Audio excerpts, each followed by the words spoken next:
Hey guys, welcome back to the channel, welcome back to a new video. In today's video we are going to look at a higher time frame thesis, because I've been saying already for the longest time that I want to see lower prices. I think we're going to go down for the next couple of weeks and months. I might sound like a broken record and a perma bear, but I actually have very good reason to do so, and we're going to look at that today. If you like the content, please do me a favor, like, subscribe, click on the bell, click on all so you don't miss anything. Leave me a comment, share this video with your friends if you think that's useful. Also feel free to follow me on Twitter and Instagram, both those links you'll find in the description. Without further ado, let's start diving in.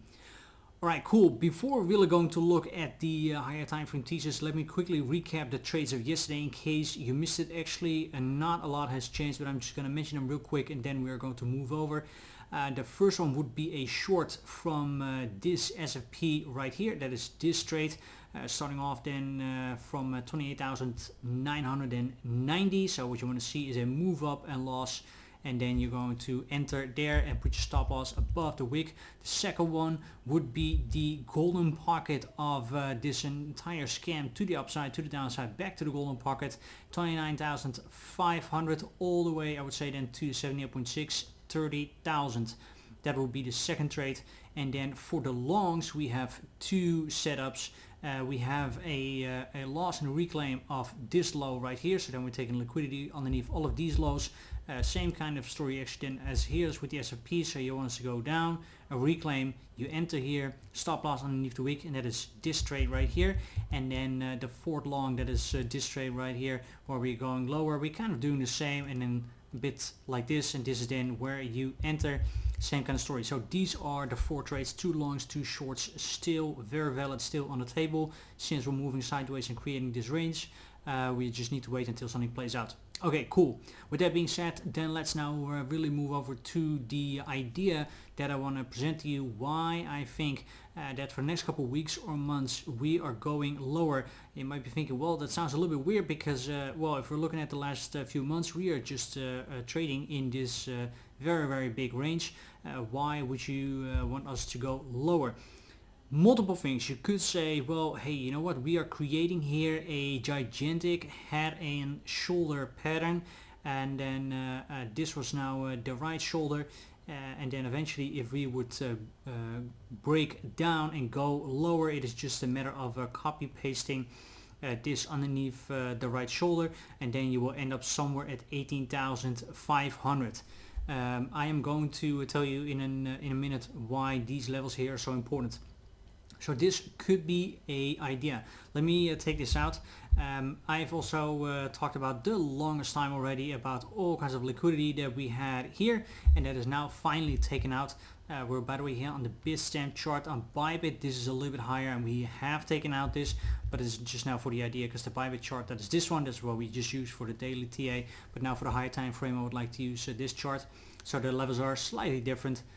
So we could have a possible head and shoulder pattern. The second big pattern that might play out, thank you, that is a big bearish divergence, something that I've been mentioning since yesterday, day before, and if this confirms on the daily, I cannot say 100%, but it's very close to the percentage that it will give some kind of reaction to the downside. And I'm not saying right away we're going to dump down in a matter of days all the way back to 20k, but this reminds me a little bit of a dump that we have seen in the past, and then I need to go back here. This was the FTX dump. Right here was a mega move, and everyone said, yeah, that was because of Sam Bankman-Fried, blah blah blah, we're going lower. Look at that, 26%.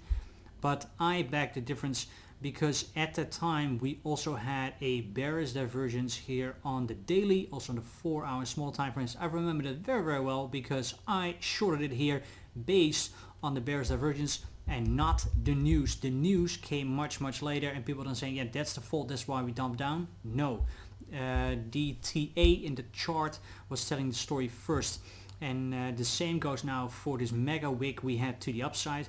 You know, it is just a narrative, it is just a story about the ETF. Eventually I knew 100% sure sooner or later you're getting that massive move, taking that liquidity, then a lot of people need to close their short positions.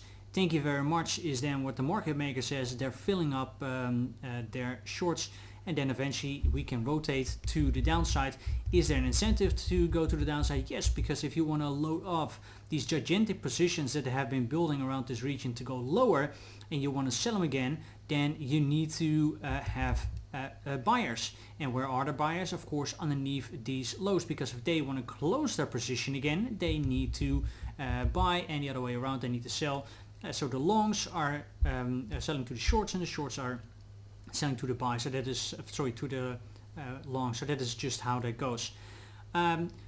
Also on the Bybit chart, if we would pull a gigantic volume profile over this entire area, I'm not going to do it right now because it would give a different level, but then you can see that the point of control, so the most traded volume of this entire region, is here 19,200 ish. And that then also coincides with an important low that you see that we created here. If I'm zooming out, then you can see that this level, that 19,700, look at that. It was the high of the bull market in, 2017. Then it was a resistance here. I'm going to zoom in so you can see it.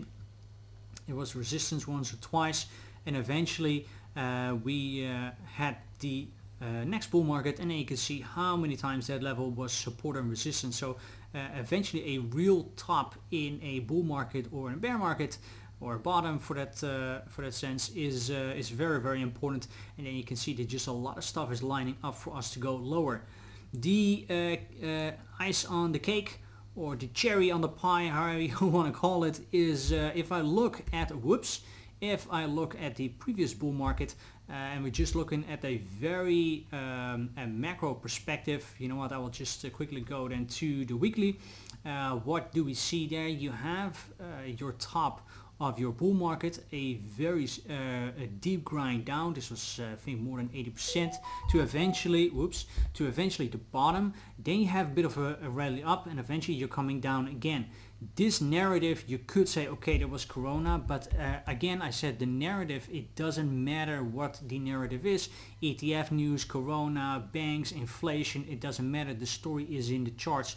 And if we're then looking at the current price action, well, then we could say, you know what, we had our double top, the slow grind down, then we had a bit of sideways action, another move up. So it would make sense if we could repeat something similar as that we saw in the previous bull market and bear market, or cycle, therefore I have to say, and that we eventually are coming down a little bit. I do think that the low of the bear market is in, and that we are not going to take out the low, but you want to see a macro higher low. That actually would be very, very nice, because then you have your market structure like this, and then you could say, okay, you know what, this is my high, or this is my high. You could also say, you know what, this is my lower high, and then eventually you have your macro lower high, and then you're off to the races, because then you also have the halvening, and then eventually we're really going up. I think it's very, very unlikely that we zigzag here for a little bit, and that we are not going to take out these lows,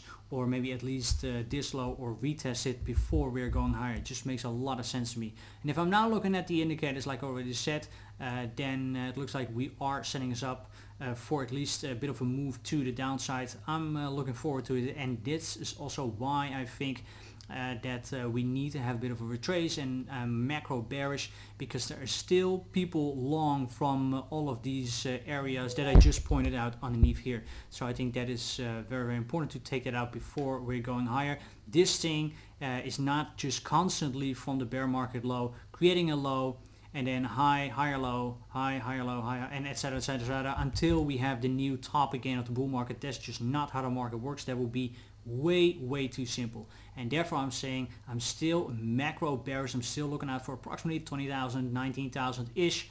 Don't take me for 1,000 more or less, but because we have so much confluence there, we're looking at the cycles, we're looking at the indicators, we're looking at the price action. I think that the next couple weeks and months we are still seeing more downside. That'll be it for now. That'll be it for today. If you agree with me or disagree with me, please let me know in the comments. I'm very curious what you think. And when you're down there, anyways, also please like and subscribe, click on the bell, click on all so you don't miss anything. And also feel free to follow me on Twitter and Instagram. Both of those links you'll find in the description. And see you guys very, very soon again in the next one. Bye bye.